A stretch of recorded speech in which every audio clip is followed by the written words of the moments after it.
اللهم صل على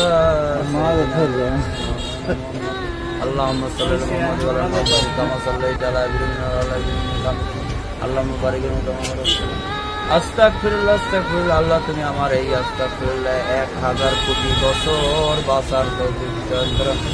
হে মহান আল্লাহ পাক রব্বুল আলামিন, দুনিয়াতে যত বালা মুসিবত আপনি রহমতের হিসেবে তৈরি করেন আল্লাহ। আজকের এই যে দোকানটায় বলছি, এই দোকানদার অত্যন্ত ভালো মানুষ ছিল, আপনার দিনের কাজ করতে গেছে আল্লাহ দুপুরের খানা খাইয়া এই মানুষের ওখানে একটা কোরআনের মাদ্রাসা করছে, এই মাদ্রাসার উপরে যাইয়া আল্লাহ তোমার অলৌকিক মৃত্যু গুলা ওই জান্নাতবাসীর জন্য হয়ে থাকে। আল্লাহ আমি সহ্য করতে পারি না।